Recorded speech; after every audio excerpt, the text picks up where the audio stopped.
오늘 우리에게 주시는 하나님 말씀, 에베소서 말씀 우리가 5번째입니다. 에베소서 1장 11절로 14절 언제로운 목소리와 함께 같이 읽고 지난주 설교 요약된 영상 함께 나누겠습니다. 같이 한번 읽겠습니다. 시작. 모든 일을 그의 뜻의 결정대로 일하시는 이의 계획을 따라 우리가 예정을 입어 그 안에서 기업이 되었으니 이는 우리가 그리스도 안에서 전부터 바라던 그의 영광의 찬송이 되게 하려 하심이라. 그 안에서 너희도 진리의 말씀 곧 너희의 구원의 복음을 듣고 그 안에서 또한 믿어 약속의 성령으로 인치심을 받았으니 이는 우리 기업의 보증이 되사 그 얻으신 것을 속량하시고 그의 영광을 찬송하게 하려 하심이라. 아멘. 할렐루야. 저렇게 끝나니까 뭔가 여운이 확 남잖아요. 오늘 이 시간 그 여운이 이어지기를 축복합니다. 썸십이 회복되고 킹십이 우리 안에서 다시 일어나는 그런 시즌이 지금입니다. 기쁨으로 가야 되는 시즌, 더 깊어지기를 갈망하는 이 기쁨의 은혜가 우리 교회 가운데 풀어지고 성도들의 삶의 현장에 풀어지기를 주의 이름으로 축원합니다. 야고보서를 신약의 잠언서라고 얘기할 정도로 야고보서에는 지혜에 대한 말씀이 많습니다. 야고보는 두 가지 지혜로 나눕니다. 하나는 땅의 지혜, 하나는 하늘의 지혜를 말하지요. 야고보 5장 14절에 보면 이러한 지혜는 위로부터 내려온 것이 아니고 땅의 지혜다. 5장 10절에는 위로부터 난 지혜는, 여러분, 땅의 지혜는 세상의 지식과 정보를 데이터화해서 만들어진 겁니다. 땅의 지혜가 혼적 지혜라면 하늘의 지혜는 하나님으로부터 풀어진 영적 지혜를 말하지요. 자기 날개짓으로 하늘을 나는 건 한계가 옵니다. 바람을 타야 산맥을 넘고 대양을 건널 수 있습니다. 내 힘으로 날 때 이미 지났습니다. 세상 지혜로 내가 세상을 이길 수 있는 때는 이미 지났습니다. 지금 이 시즌은 하늘로부터 오는 바람을 타야 되고 하늘의 지혜를 구해야 되고 지혜와 계시의 영이 풀어져야 되는 시즌입니다. 여러분, 우리 에베소서가 점점 더 깊어지고 있습니다. 발목에서 무릎으로 허리로 가슴에서 더 깊어져서 깊어짐이 아라바 광야의 강을 만들고 그것이 사해바다 죽은 바다를 살리는 그 은혜가 있을 것입니다. 야곱이 형 에서의 축복을 가로채서 하란에 있는 외삼촌 라반의 집으로 도망가는 길에 루스 광야에서 잠이 들었어요. 하나님이 야곱을 찾아옵니다. 하늘문이 열리고 사닥다리 하나 내려오더니 천사들이 오르락내리락 하나님을 찬양하는 모습을 봅니다. 잠에서 깨어난 야곱, 베고 자던 돌보기에 세우고 기름을 붓고 이렇게 선포하지요. 하나님이 여기 계시거늘 내가 알지 못했다. 여기가 하나님의 집이다. 그곳 이름을 베델, 하나님의 집이라고 이름 불렀습니다. 어디에나 계시는 하나님, 무소부지하신 하나님이지만 어디에나 하늘문이 열리는 건 아니었습니다.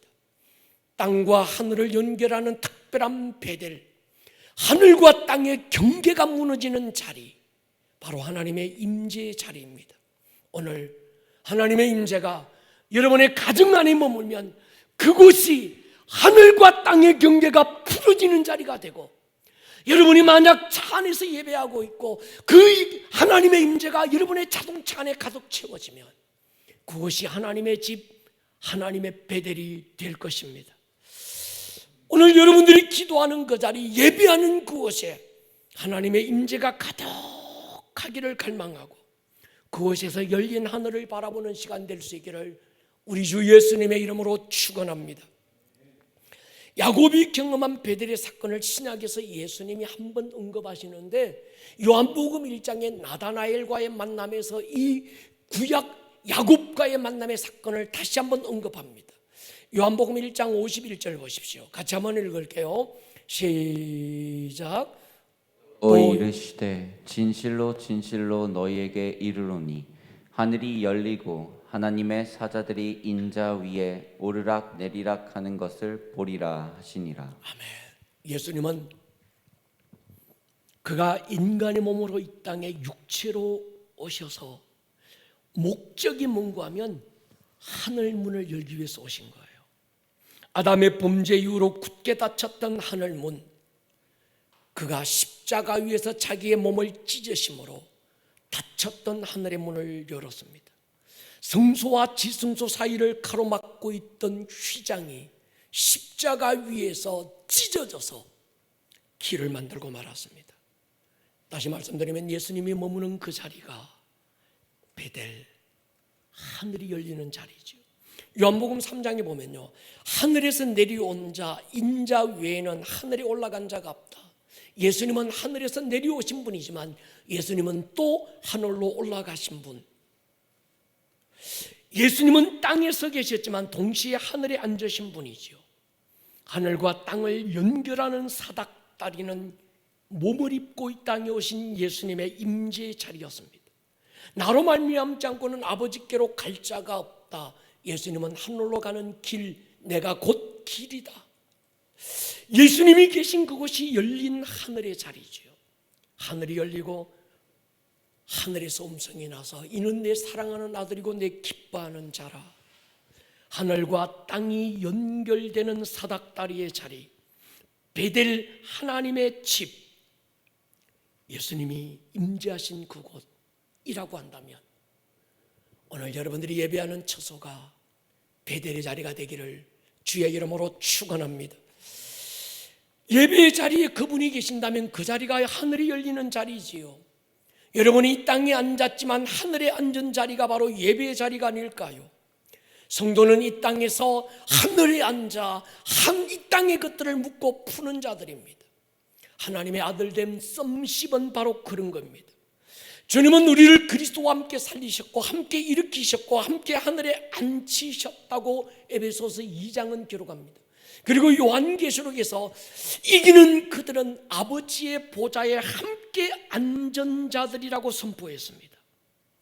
여러분, 우리는 이 땅에 앉았지만 이곳이 하나님의 임재가 있고 내가 머무는 그 자리에 주님의 임재로 하늘문이 열린다면 우리는 이 땅에 앉았지만 하늘에 앉은 자리가 되고 하늘과 땅의 경계가 무너져서 우리가 앉은 그곳 여호와의 베델 하나님의 집이 될 줄로 믿습니다.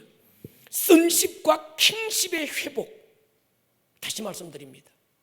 당신이 누구입니까? 나는 하나님의 아들이고 딸입니다. 이 선십입니다. 구원의 문제지. 킹십, 하나님의 아들 딸들이 무하는 자들입니까? 우리는 다시 하나님께서 첫 아담에게 주셨던 만물을 경영하는 경영권을 다시 손에 잡고 만물을 회복시키고 치유할 다스리는 자들이 바로 우리들입니다. 그러므로 여러분, 구원만으로 안 됩니다. 구원받은 하나님의 자녀들은 다 부르심을 받은 자들이죠. 여러분, 구원받았습니까? 여러분이 하나님의 아들이고 하나님의 딸들이 되었습니까? 그렇다면 구원받고 천국으로 데려가지 않고 이 땅에서 하루를 더 살아야 되는 목적, 돈을 벌어도 벌어야 되는 이유, 공부를 왜 해야 되는지, 오늘을 살아가는 삶의 어떤 하나님의 부르심을 찾아야 합니다. 이것을 우리는 데스티니라, 하나님의 부르심이라고 이름하지. 오늘 많은 교회들이, 많은 성도들이 신앙이 얕아진 이유가 여기 있습니다. 10년을 믿고 20년을 믿고 내가 30년을 예수 믿었다. 나는 모태 신앙이 돼서 평생을 예수 믿었다. 그런데도 너무 얕아요. 매일 구원 가지고 싸웁니다. 구원 받았냐 못 받았냐, 구원의 확신이 있냐 없냐, 지금 죽어도 천국 가냐 못 가냐. 여러분, 임종을 앞둔 사람들에게 가보십시오. 결국 처음의 자리로 돌아와서 한평생 예수를 믿고도 생각하는 게 전부 구원 받았냐 안 받았냐, 구원의 확신이 있냐 없냐, 그것 확인하고 있는 거예요. 얕아진 이유가 뭘까요? 구원을 넘어 부르심을 가르쳐 주지 못해서 그렇습니다. 데스티니를 가르쳐 주지 못해서 그렇습니다. 우리가 이 시즌에 선포하는 게 있습니다. 구원을 뛰어넘자. 할렐루야. 부르심으로 나아가자. 현상 유지가 아니고 주어진 현실에 대해서 불평하고 원망하는 자들이 아니라 환경을 뛰어넘어서 우리는 부흥으로 가야 합니다. 여러분, 에베소서는 점점 깊어져서 창세 전에 하나님께서 우리를 그리스도 안에서 예정하고 사랑 안에서 하늘에 속한 모든 신령한 복을 주신 이유가 뭔지를 우리에게 말씀하고 있습니다. 12절에 보면 하나님의 영광에 찬송이 되게 하려 하십니다. 그러니까 우리는 성도가 누굽니까? 하나님의 영광에 찬송이 될 자들입니다. 동의하십니까? 14절에는 또 반복합니다. 하나님의 영광을 찬송하게 할 자들이 우리라는 거예요. 오늘은 하나님의 영광에 찬송이 된다, 하나님의 영광을 찬송할 자다, 이 주제를 가지고 점점 더 한번 깊이 들어가 보고 싶습니다. 여러분 보십시오. 시내산을 올랐던 모세가 40일 금식하고 그곳에서 하나님을 마주 봅니다. 10가지 계명받아 내려올 때 모세의 얼굴에서 광채가 났어요. 아론과 백성들이 두려워서 뒷걸음질 치고 도망가면서 모세의 얼굴에 수분을 가려달라고 부탁합니다. 두려워 떨고 뒷걸음질 치는 백성들을 위해서 모세는 자기 얼굴에 수분을 가리고 백성들을 만납니다. 이 사건을 신약 성경에서 바울은 이렇게 말하고 있습니다. 고린도서 3장을 보십시오. 12절부터 보면 같이 한번 읽을게요. 15절까지입니다. 시작. 우리가 이 같은 소망이 있으므로 담대히 말하노니 우리는 모세가 이스라엘 자손들에게 장차 없어질 것에 결국을 주목하지 못하게 하려고 수건을 그 얼굴에 쓴 것 같이 아니하노라. 그러나 그들의 마음이 완고하여 오늘까지도 구약을 읽을 때에 그 수건이 벗겨지지 아니하고 있으니 그 수건은 그리스도 안에서 없어질 것이라. 오늘까지 모세의 글을 읽을 때에 수건이 그 마음을 덮었도다. 그러나 언제든지 주께로 돌아가면 그 수건이 벗겨지리라. 여러분 보세요. 모세의 얼굴에 가렸던 수건은 하나님이 수건으로 가리신 게 아닙니다. 하나님의 원함도 아니었고 하나님의 기대도 아니었습니다. 백성들이 두려워서 모세의 얼굴에 수건을 가려버린 거예요. 18절 보면요, 우리가 다 수건을 벗은 얼굴로 거울을 보는 것 같이 주의 영광을 보매. 우리가 수건 덮어쓰고 거울 안 보잖아요. 수건을 벗고 거울을 보는 것처럼 주의 영광을 보자는 겁니다. 그와 같은 형상으로 변화하여 영광에서 영광에 이르리니 곧 주의 영으로 말미암음이라.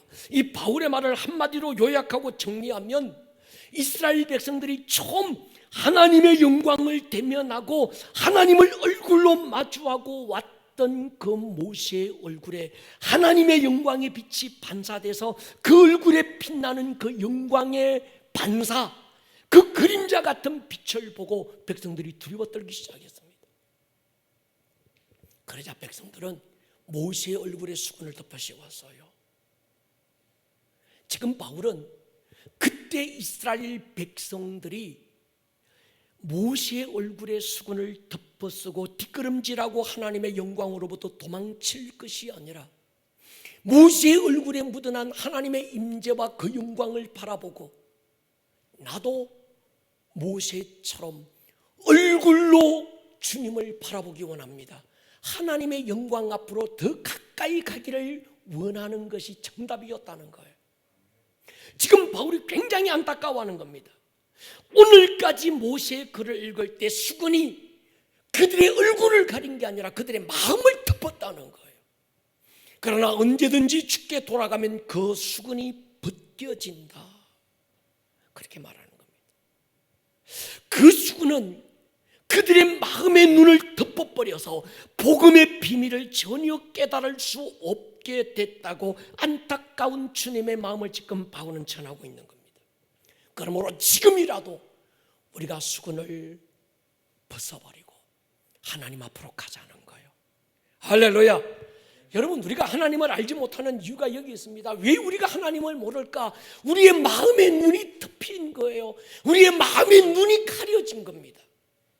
너무 많은 수건을 덮어쓰고 있는 겁니다. 인간적인 편견, 세상의 가치관들, 수많은 내면의 깨어짐과 상처들, 거절과 상실들, 진리가 아닌 가치관들이, 종교적인 모든 어떤 이런 전통과 인간이 만들어 놓은 모든 어떤 비진리가 마치 진리인 것처럼 그런 것들이 수건이 돼서 우리의 마음을 덮고 있는 거예요. 마치 딱딱한 거북이 등처럼 느낌도 없고 감각도 없고 우리의 마음을 덮고 있다는 거예요. 여러분, 오늘 이 시즌은 기쁨이 풀어지는 시즌입니다. 마지막 때가 가까울수록 여호와의 영이, 성령이 물부터 부어진, 성령 지혜와 계시의 영이 부어지면 우리의 모든 수건들이 벗겨지고 얼굴과 얼굴로 주를 알게 된 날이 지금인 줄 믿습니다. 그래서 16절 보십시오. 그러나 언제든지 주께 돌아가면 그 수건이 벗겨지리라. 주는 영이시니 주의 영이 계신 곳에 뭐가 있다고요? 자유가 있다. 할렐루야. 지금이라도 우리가 하나님의 영광을 사모하면 하나님은 우리의 마음의 눈을 여시고 지혜와 계시의 영을 부으셔서 하나님의 영광을 보게 하실 줄로 믿습니다. 여러분, 교회 다니는 것 갖고 안 됩니다. 지금 보십시오. 적당한 거리를 만들고 이것저것 수건을 덮어쓰고 그저 교회 다니고 있고 내가 못된 신앙이고 내가 직분이 뭐고, 여러분, 이게 안 통하는 시즌이 왔습니다. 하나님을 얼굴로 대면하는 시간이 될 줄로 믿습니다. 두려워서 뒷걸음질하지 마십시오. 하나님은 이스라엘 백성들이 생각했던 것처럼 두려운 분이 아니었습니다. 지금도 마찬가지입니다. 하나님은 우리의 아빠 아버지가 되시고 우리는 그분의 사랑스러운 아들이고 딸입니다. 하나님의 아버지 되심을 빨리 깨고 나오셔야 합니다. 만약에 여러분 안에 각인된 하나님이 두렵고 무서운 분이라면 깨어진 아버지 상을 회복시키셔야 합니다. 무너져버린 선십을 일으키고 깨어져버린 킹십을 우리 안에서 다시 일으키셔야 합니다. 갈라디아 2장에 보면 바울과 베드로 사이에 어떤 언쟁이 있었는데 이 일에 대해서 기록합니다. 갈라디아 2장 7절 보십시오. 도리어 그들은 내가 무할례자에게 복음 전함을 맡은 것이 베드로가 할례자에게 맡은 것과 같았다. 아시는 대로 바울은 이방인을 위한 부르심을 받았고 베드로는 유대인을 위한 부르심을 받았습니다. 한 번은 베드로가 이방인들과 함께 음식 먹고 교제하다가 유대인이 그 현장에 오자 갑자기 유대인들을 의식해서 그 자리를 떠나버려요. 바울이 이 사건을 두고 게바 베드로를 책망합니다. 사람이 의롭게 되는 게 율법의 행위가 아니라 복음을 듣고 믿음으로 말미암은 것이라는 겁니다. 할렐루야. 그러면서 결정적으로 선포한 게 갈라디아 2장 10절입니다. 우리는 죽었다. 십자가에 못 박혔다. 이방인도 십자가에 못 박혔고 유대인도 십자가에 못 박혔다. 이제 나는 죽었고 내 안에 그리스도께서 사신다. 내 안에 계신 그리스도를 믿는 믿음으로 우리가 산다고 고백합니다. 그리고 3장 1절에서 결정적 한마디를 던지죠. 어리석도다 갈라디아 사람들아, 예수 그리스도께서 십자가에 못 박히신 것이 너희 눈앞에 밝히 보이거늘 누가 너희를 꾀더냐. 제가 이 말씀을 묵상할 때 한 단어가 제 가슴을 후벼 파고들었습니다. 누가 너희를 꾀더냐. 내게 그리스도의 영광의 광채가 비치지 못하도록 그 누군가가 우리를 꾀다는 거예요. 고린도서 4장 4절처럼 이 세상 신이 믿지 않는 자들의 마음을 혼미케 만들어서 그리스도의 영광의 광채가 비치지 못하도록 가리고 있다는 거예요. 여러분, 이 시즌은 우리가 기쁨의 시즌입니다. 할렐루야. 기뻐지기 위해서 해야 될 일이 있습니다. 수건을 받는 거예요. 얼굴로 주님의 영광을 보는 겁니다. 하나님의 임재를 경험하는 겁니다. 하나님과의 만남을 사모하는 것입니다. 만약 하나님이 살아계신다면 만나주지 않겠어요? 그 하나님이 인격적인 분이라면 우리에게 말씀하지 않겠습니까? 여러분, 태양빛은 창세 이후로 한 번도 저 빛이 멈춘 적이 없습니다. 우리가 밤이 되면 태양빛을 볼 수 없는데, 태양이 빛을 발하지 않아서 어두워진 것이 아니라 지구의 자전과 공전이 빛이 비치지 못하도록 그림자를 만든 거예요. 마찬가지입니다. 창세 이후로 태양빛이 언제나 비치고 있었던 것처럼 하나님의 영광은 그때나 지금이나 동일하게 비춰지고 있습니다. 그런데 우리가 수건을 덮어쓴 거예요. 그래서 하나님의 영광을 볼 수 없게 만들어버린 겁니다. 여러분, 지금은 수건을 걷어버려야 될 때인 줄로 믿습니다. 마음의 눈을 밝혀주시기를 기도하셔야 합니다. 지혜와 계시의 영이 부어지기를 기도하셔야 합니다. 다시 말씀드립니다. 내 힘으로 하늘을 날 때는 지났습니다. 세상 지혜로 세상을 이길 때는 지났습니다. 지금 마지막 시즌 이 엔타임 때는 하늘의 지혜가 필요합니다. 하늘로부터 부어지는 영적 지혜가 필요한 거예요. 차원이 다른 지혜가 필요합니다. 지혜와 계시의 영이 부어져야 합니다. 할렐루야. 하나님의 영광의 무게를 경험하는 사람, 그들이 깊어지는 거예요. 말라기 4장 2절 한번 보십시오. 내 이름을 경외하는 너희에게는 공의로운 해가 떠올라서 치료하는 광선을 비추리니 너희가 나가서 외양간에서 나온 송아지같이 될 것이다. 하나님의 이름을 경외하는 우리에게 떠오르는 것이 있는데, 의로운 해가 떠오른대요. 여기서 말하는 의로운 해는 하나님의 영광의 빛을 말하는 겁니다. 하나님의 영광이 우리에게 비치는 순간에 치료하는 광선이 비친다는 거예요. 좌절과 낙심과 불안과 두려움에 묶여있던 것들이 풀어지고, 내 안에서 무거운 수건처럼 나를 덮고 그늘을 만들고, 온갖 거절과 상실과 깨어진 자아들이 회복되고, 우리가 외양간에서 나온 송아지처럼 뛰게 될 거라는 거예요. 여기서 치료하는 광선은 육체적인 치료도 있지만 우리의 정서적인 치료, 마음의 치료, 경제적인 문제까지 포함됩니다. 오늘 우리가 찬양하다가 예배하다가 비록 우리의 환경은 갇히고 비록 우리의 모든 상황들은 어렵고 눌리고 불안과 두려움에 있지만, 이 모든 눌림과 불안과 두려움을 걷어버리고 우리가 송아지처럼, 외양간에서 나온 송아지처럼 뛸 수 있는, 영광에서 영광에 이르리니 주의 영이 계신 곳에 자유가 있을 줄로 믿습니다. 오늘 이것이 필요합니다. 여러분, 마귀는 제게도 이런 식으로 공격해 왔습니다. 네 아버지가 누구니? 알코올 중독자였고 술주둥뱅이 아니었니? 너는 그 아버지의 아들이야. 넌 여기서 벗어날 수 없어. 네 인생은, 네 운명은 타고났기 때문에 절대로 그 굴레를 벗을 수 없어. 아버지 대에도 그 아버지의 아버지 대에도 그랬지 않니? 너 역시도 너의 운명의 굴레를 네 힘으로는 못 벗어나.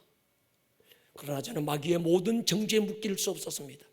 주어진 내 운명과 생각이 아니라 하나님의 약속의 말씀을 받아들이기로 결정했습니다.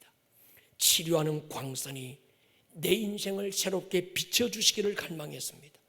그리스도 안에서 내 모든 운명은 죽고, 그리스도 안에서 주어진 모든 굴레와 모든 결박은 풀어지고, 나는 예수 안에서 새로운 피조물임을 선포했습니다. 이사야 40장 보십시오. 골짜기마다 도두어지며 산마다 언덕마다 낮아지며 고르지 아니한 곳이 평탄하게 되며 험한 곳이 평지가 될 것이다. 여호와의 영광이 나타나고 모든 육체가 그것을 함께 보리라.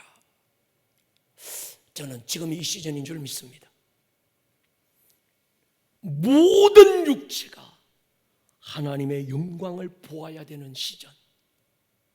그 하나님의 영광이 나타나면 골짜기가 메워지고 언덕이 낮아지고 고르지 아니한 곳이 평탄게 되고 험한 곳이 평지가 되는 하나님의 역사가 있을 줄로 믿습니다. 여러분, 하나님의 영광을 헬라어로는 독사, 히브리어로는 카보드라는 단어를 씁니다. 영광은 하나님의 존재, 하나님이 빛으로 계신 하나님이 자기를 나타내실 때 영광이라는 단어를 씁니다. 그 영광의 무게가 너무 크고 너무 아름답기 때문에 그 영광의 그림자가 우리에게 나타날 때 임재라고 부르는 거지요. 솔로몬이 하나님의 이름을 위하여 성전을 건축하고 감사의 봉헌 예배를 드리는 현장에 하나님의 영광이 나타납니다. 왕상 8장 보십시오. 10절로 11절 같이 읽을게요. 시작. 제사장이 성소에서 나올 때 구름이 여호와의 성전에 가득하매 제사장이 그 구름으로 말미암아 능히 서서 섬기지 못하였으니 이는 여호와의 영광이 여호와의 성전에 가득함이었더라. 솔로몬이 하나님 앞에 봉헌하고 예배할 때 구름이 그 성전을 가득 덮어서 하나님의 영광으로 가득 찬 거예요. 출애굽기 33장에 보면 모세가 회막에 들어갈 때 구름 기둥이 내려서 회막 문에 섰다 이렇게 말합니다. 모든 백성이 회막 문에 구름 기둥이 서 있는 걸 보았다는 거예요. 그런데 다 일어나 각기 장막문에 서서 예배했다. 그 안에 안 들어갔다는 거예요. 사람이 자기 친구와 이야기함 같이 여호와께서는 모세와 대면하여 말씀하시며 모세는 진으로 돌아오지만 눈의 아들 젊은 수종자 여호수아는 회막을 떠나지 않았다. 오늘 제가 가끔씩 그런 게 느껴져요. 철야 예배 깊은 기도 가운데서 성전 안이 뿌옇게 보일 때가 있습니다. 하나님의 영광이 우리가 기도의 집에서 매일 찬양과 예배가 쌓여가고 그래서 누구라도 저 문을 열고 들어오는 순간에 이 하나님의 임재가 가득한 이 공간 안에서 하나님의 임재를 경험하는, 그래서 치료하는 광선이 임해서 저 문을 열고 들어오다가 막 방언이 터지고 저 문을 열고 들어오다가 질병이 떠나가고 저 문을 열고 들어오다가 악한 영들이 소리지르고 떠나가는 하나님의 역사를 우리가 보게 될 줄로 믿습니다. 보십시오. 모세는 하나님의 성막 안에서 하나님의 얼굴을 대면하여 친구와 이야기한 것처럼 지냈는데 백성들은 각기 장막으로 돌아가 버린 거예요. 그 먼 곳에서 하나님을 예배하고 있습니다. 그런데 여호수아는, 모세는 그 현장에 있다가 모세는 진으로 돌아가지만 젊은 수종자 여호수아는 하나님의 영광이 머무는 그 자리에서 떠날 수 없었다 이렇게 말하는 거예요. 제가 볼 때 갈렙과 여호수아 두 사람이 결정적으로 하나님 앞에 리더로 섰는데 모세의 후계자로 여호수아가 선택된 이유가 저는 오늘 이 11절 말씀인 것 같아요. 저는 우리의 다음 세대 이 예배자들이 오늘 여호수아의 영이 부어지기를 축복합니다. 특별히 우리 교회 안에 이 젊은 우리 다음 세대 이 예배자들이 여호수아처럼 하나님의 임재의 자리를 떠나지 않고 그 임재의 공간 안에서 하나님을 얼굴로 대면하여 바라보고 하나님을 예배하고 그 예배를 회복시키는 우리의 세대들이 될 수 있기를 주님의 이름으로 축원합니다. 여러분, 열왕기하 2장에 우리가 잘 알고 있는 한 사건이 소개됩니다. 하나님께서 한 시대 귀하게 쓰셨던 엘리야를 하늘로 데려가시기로 결정했고 그 결정된 사항이 엘리야의 많은 제자 생도들에게 나누어졌습니다. 그런데 유독 엘리야의 많은 제자들 가운데 한 제자 엘리사만 끝까지 엘리야를 따라다녀요. 그 많은 생도들은 자기 집으로 돌아가 버렸는데 엘리사 혼자만 끝까지, 스승 엘리야가 베델로 가면 베델로, 여리고로 가면 여리고로, 길갈로 가면 길갈로 끝없이 스승을 쫓아갑니다. 엘리야가 엘리사에게 한 가지를 물어요. 네가 뭘 원해서 나를 이렇게 쫓아다니느냐? 엘리사가 한 가지를 얘기합니다. 당신의 영감에 갑절을 주십시오. 이때 엘리야가 이야기 어려운 말을 하지요. 네가 어려운 일을 구하는도다. 그러나 나를 내게서 데려가는 것을 네가 보면 그 일이 네게 이루어질 것이다. 여기서 엘리야가 제자 엘리사에게 네가 지금 구하는 게 어려운 일이라고 번역했는데 이 번역에 문제가 있습니다. 자칫 잘못하면 지금 제자가 구하는 것이 굉장히 어렵고 응답하기 힘든 것, 구하지 말아야 될 걸 구하고 자기 주제도 모르고 분수도 모르고 구하지 말아야 될 걸 마치 구하고 있는 것처럼 번역된 거예요. 여러분, 본문은 그런 얘기가 아닙니다. 이렇게 번역이 됐어야 맞는 것 같아요. 엘리사야, 수많은 제자들이 다 자기 집으로 돌아가고 고향으로 돌아갔는데 너만 끝까지 나를 쫓으면서 지금 네가 구하고 있는 것이 부도 귀도 아니고 명예도 아니고 재물도 아니다. 네가 구하고 있는 그것, 사실은 너만이 아니라 다른 제자들도 이걸 구해서야 맞았어. 이건 정말 엄청난 걸 네가 구하고 있는데, 네가 구하는 갑질의 영감을 달라는 얘기는 스스로 수건으로 얼굴을 가리고 있는 어떤 그것이 아니라 자기가 썼던 얼굴들, 그 수건들을 벗어버리고 열린 하늘을 보기 원하는 그 갑질의 영감을 지금 구하고 있는 거거든요. 스승이 하늘로 들려 올라가는 걸 눈으로 본 엘리사에게 하늘에서 스승의 겉옷이 떨어지잖아요. 그 겉옷을 말아지고 엘리사가 요단강을 치니까 요단강이 갈라지기 시작했습니다. 그때 엘리사가 외친 한마디가 있습니다. 엘리야의 하나님이 어디 있습니까? 엘리야의 하나님은 나의 하나님. 엘리야의 하나님이 어디 있습니까?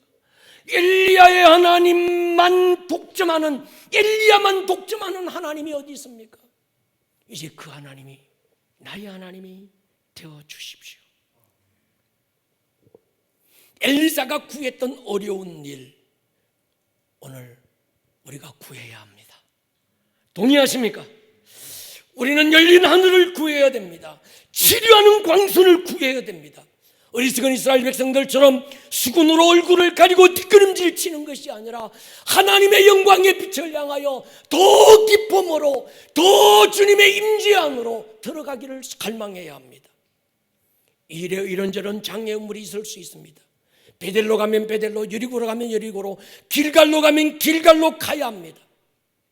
우리도 우리 눈을 가리고 있던 겉옷, 우리의 눈을 가리고 있던 수건들을 우리의 두 손에 말아치고 요단강을 치면서 엘리야의 하나님이 어디 있습니까? 엘리야만 독점하는 하나님이 어디 있습니까? 이젠 엘리야의 하나님이 나의 하나님이라고 선포해야 될 시즌이 지금입니다. 동의하십니까? 내게도 갑절의 영감을 주십시오. 지혜와 계시의 영을 부어주십시오. 마음의 눈을 밝혀주십시오. 빛이 있어라. 할렐루야. 우리가 외양간에서 나온 송아지처럼 뛰게 될 것입니다. 여러분, 베드로가 마태복음 16장에서 신앙 고백하고 난 다음에 예수님은 그에게 두 개의 키를 줍니다. 하나는 어둠의 세계를 닫고 묶는 열쇠, 하나는 하늘 보고의 문을 여는 열쇠. 다윗의 집의 모든 보고를 여는 열쇠를 주신 거예요. 묶고 닫는 열쇠는 마귀의 역사에 대해서 사용하는 강력한 영적 무기가 될 것입니다.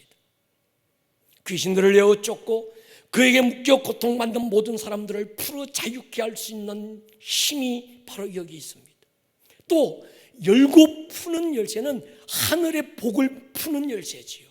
하나님의 나라가 이 땅 가운데 풀어지기를 선포하는 열쇠, 하늘에서 이루신 하나님의 뜻이 이루어지기를 구하는 열쇠.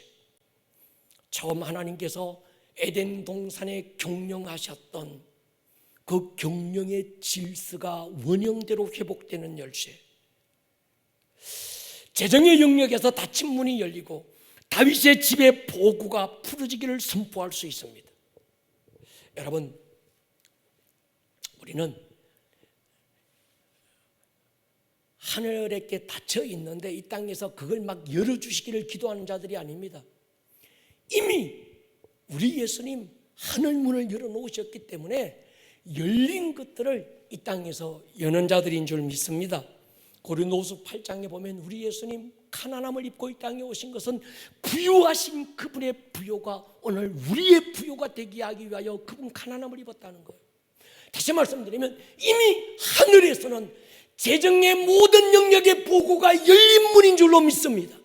마태복음 8장 17절에 보면 예수님이 그런 말씀이있습니다. 내가 선지자로 이미 약속했던 그 모든 약속을 내가 이루리 하십니다. 뭔데요?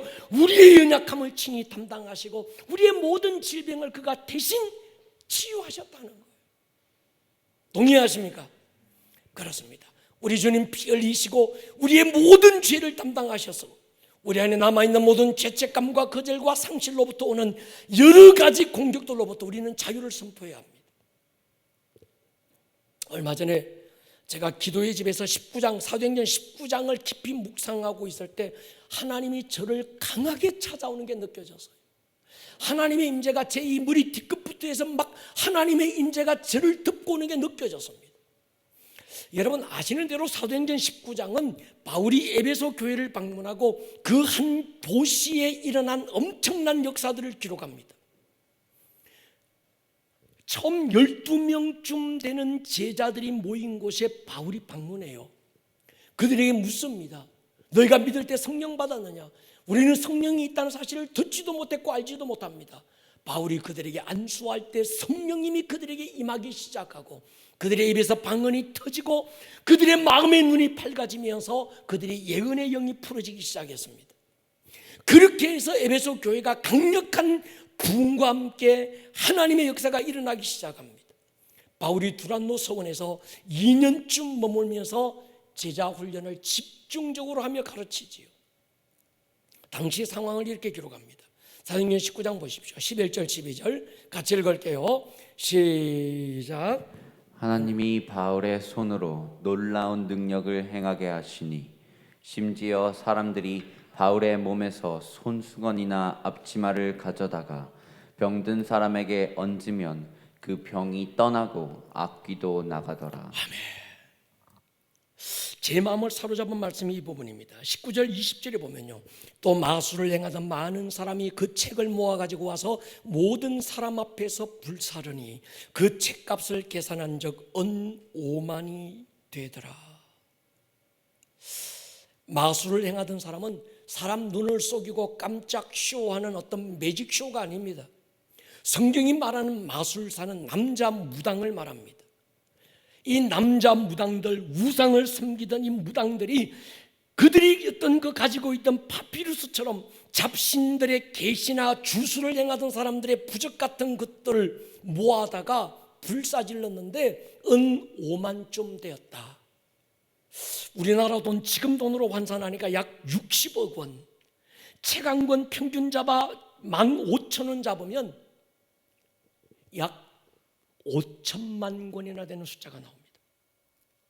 다시 말씀드리면 한 도시에 모든 무당과 우상을 섬기던 사람들이 다 뛰어나와서 그들이 섬기던 신을 버리고 책을 모아다가 불사질른 거예요. 여러분 사도행전 16장에서 바울이 빌립보에 갔을 때 빌립보에서 귀신에게 매여서 점치던 한 여종의 귀신을 쫓아버려요. 그걸로 인해서 바울이 감옥에 갇힙니다. 거기서 찬양하고 기도하다가 옥문이 터졌고 감옥의 간수가 우리가 어떻게 해야 구원을 얻겠습니까? 주 예수를 믿으라. 너와 네 집이 구원을 얻으리라. 그래서 간수와 그의 집안이 바울 앞에 나와서 적시로 세례받고 그들이 구원을 받습니다. 여러분 이건 개인적인 사건이에요. 한 가정 안에 일어난 사건입니다. 근데 사도행전 19장은 한 개인과 한 가문의 이야기가 아닙니다. 에베소라고 하는, 제가 이 에베소를 가봤는데 이 에베소는 당시 그 지역을 잡고 있던 아데미 신전, 여러분 아데미 신전 안 가보시죠? 저와 함께 가보신 분들은 아실 텐데 아주 어마어마한 비석을 가지고 아데미 신전을 세워놓고 그 한가운데는 황제의 신상을 만들어서 황제의 숭배 사상이 아주 막 지배하고 있던 당시 정치, 종교, 경제 모든 상업들이 아주 흥행하던 신흥 도시가 에베소입니다. 그 도시 안에 바울과 12명의 제자들을 통해서 한 도시의 영적 공기가 달라지고 있는 거예요. 할렐루야. 여러분 지금은 이 부흥의 시즌입니다. 가정에서도 동의하십니까? 이젠 개인이 하나님께 돌아오는 그런 시즌이 아닙니다. 여러분 개인은 이미 지금 복음의 문이 닫히고 있는 시즌입니다. 지금 이때 부흥, 이 엔타임 때 부흥은 도시가 돌아와야 합니다. 동의하십니까? 저는 오늘 본문을 맞으면서 하나님께서 제안해 주신 마음은 이 목사 송도라고 하는 신흥도시가, 국제도시가, 한 도시가 하나님께 돌아오는 시즌이 열릴 것이다. 할렐루야. 주여 이래 우리 아름다운 꿈의 교회를 사용하여 주시고 우리의 다음 세대들을 통하여 주님 저 도시가 하나님께 돌아오게 하여 주시고 인천의 공기가 달라지게 하여 주십시오. 영적 기류가 달라지는 부흥의 시대, 오늘 이 시즌인 줄로 믿습니다. 그러나 우리는 좀 지혜로울 필요가 있습니다. 제가 아름다운 동행을 하면서 보니까요, 무당이 되고 모태 불자가 되고 그래서 여기저기서 막 우상을 섬겨던 분들이 아름다운 통행을 통해서 예수님을 만나고 나면 그분들 집안에 없던 맞바람이 불어오기 시작하더라고요. 갑자기 막 이런저런 일들. 그래서 하나님이 제안해 주신 마음이 있습니다. 이 목사, 뱀 같은 지혜로움이 필요하다. 할렐루야. 그럼 뭐가 뱀 같은 지혜로움입니까? 다칠 걸 닫자고 자꾸 얘기하면, 그 어두운 쪽에만 자꾸 집중하면 어둠의 맞바람이 온다. 우리가 집중해야 될 건 열린 하늘이라는 거예요. 할렐루야. 동의하십니까? 다니엘이 21일 동안 어둠의 영이 바벨론 상공을, 바벨론이라는 한 나라를 덮고 있고 한 도시를 덮고 있던 이 어둠의 영들이 정말 그 도시를 짓누르고 있었는데, 이 다니엘은 어둠의 영들과 상대하지 않습니다. 다니엘은 누굴 상대합니까? 하늘의 하나님을 예배하는 거예요. 그러니까 하나님이 미가엘을 보내가지고 바벨론의 한 도시의 공기를 바꾸잖아요. 동의하십니까? 에스더 보십시오. 에스더가 직접 하만을 상대하지 않습니다. 에스더는 오직 예배자가 돼서 왕을 기쁘시게 하고 싶고 왕을 위한 잔치를 아주 베풀고 싶고 왕을 초청하고 왕을 갈망하고 왕의 임재를 사모하는 거예요. 그러니까 왕이 하만을 한순간에 매달아 버리잖아요. 여러분, 지금 우리는 하나님을 예배하십시다. 하나님을 상대하십시다. 그러면 하나님이 이 도시의 기류를 바꾸실 줄로 믿습니다. 동의하십니까? 여러분, 우리는 하나님의 영광을 갈망하고 하나님의 영광 안으로 더 깊이 들어가기를 사모하셔야 합니다. 제가 하나님께 그렇게 기도해서요, 여러분, 하나님께서 이 도시에 대한 부심을 우리 교회에 부어주시고 제 안에 부어주실 때 제가 하나님께 기도한 게 뭔가 하면, 하나님 아시잖아요, 288명의 그 예배자 레위인들을 키워내서 도시 구석구석에서 하나님을 예배하는 예배자들이 일어나서 이 도시를 중보하려면 재정의 영역에서 엄청난 돈이 필요합니다. 그러면 하나님, 이 재정을 준비할 자들을 보내주십시오. 그때 제가 기도할 때 하나님이 제 안에 그런 마음을 주셔서요. 여러분, 이 마음은 그냥 목사가 하는 얘기가 아니라 너무나도 선명하게, 내 종아, 너희 교회 안에 이미 이 재정을 감당할 자들이 있다는 거예요. 집집마다 아멘 소리가 안 들려오는 것 같은데, 당신이 그 주인공이 될 수 있기를 축복합니다. 이미 우리 교회 안에 주어져 있습니다.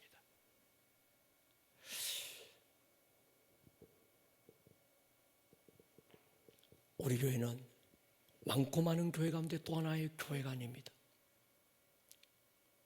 저와 여러분들은 특별한 부르심으로 아름다운 꿈의 교회라는 교회 안에 연합이 됐습니다. 여러분은 이 목사를 따라오면 큰일 납니다.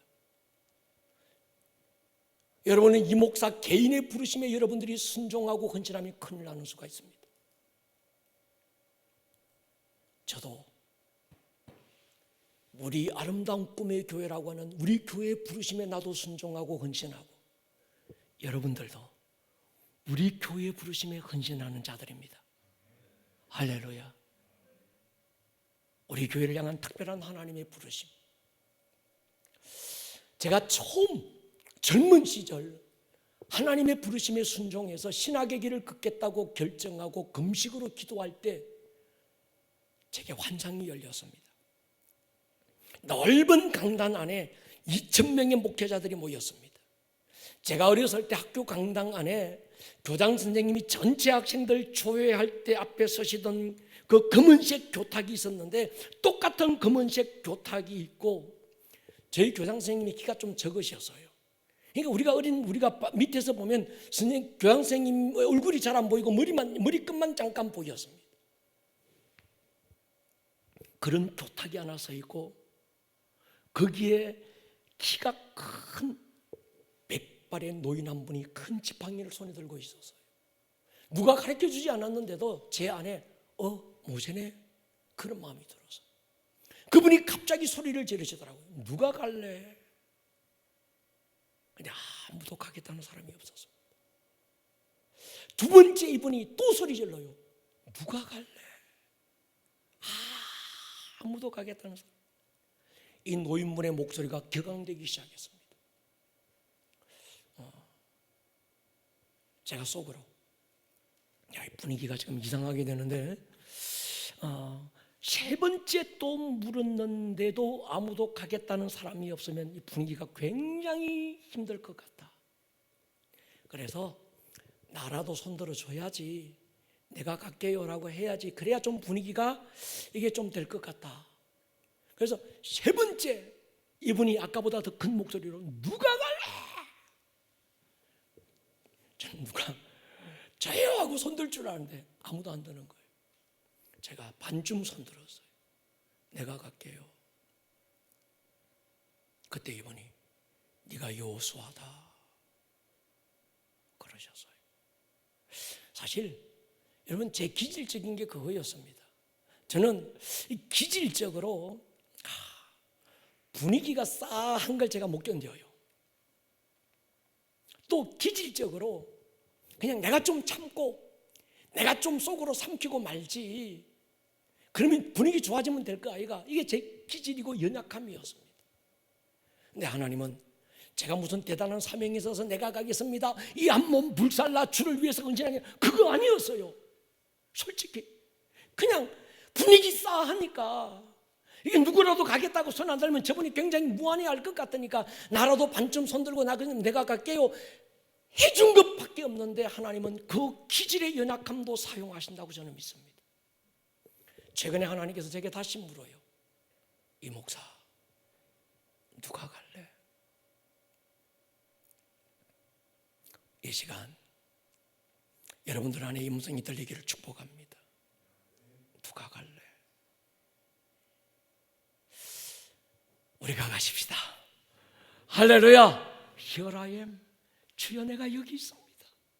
나를 쓰십시오. 주님, 과거에는 이 목사 혼자 가겠다고 그랬는데 이제는 우리 온 교회가 가십시다. 할렐루야. 우리의 다음 세대들 함께 가십시다. 동의하십니까? 주여, 우리를 쓰십시오. 우리를 통하여 인천의 기류를 바꾸십시오. 사도행전 19장의 에베소 교회를 향하여 주님이 선포하셨던 것처럼, 요한계시록 3장에서 에베소 교회를 향하여 주께서 말씀하셨던 것처럼, 저 맹의를 회복해라, 첫사랑을 회복해라고 말씀하셨던 것처럼, 주님, 우리 교회가 오늘 이 시즌에 사명을 감당케 하여 주시옵소서. 외양간에서 나온 송아지처럼 우리가 뛰게 하여 주십시오. 머리를 숙여보십시다.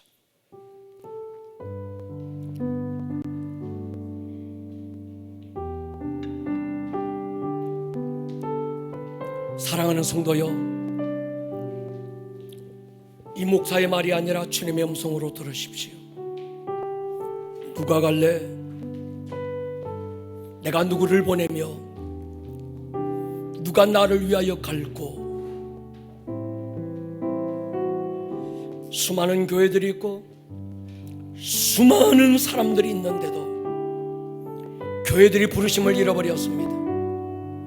코로나 한 방에 어디로 가야 될지 어떻게 해야 될지 마음의 눈들이 또 닫혀버리고 말았습니다. 수많은 하나님의 아들들 딸들이 교회를 떠나고 있고 믿음을 떠나고 있습니다. 세상의 신은 더 험득히 만들어서 우리의 마음의 눈을 가리고 있습니다. 주님, 이때 우리의 마음의 눈에 모든 비들을 벗겨주십시오. 모든 수건을 벗겨주십시오. 기쁨으로, 영광에서 영광으로 우리가 가게 하여 주십시오.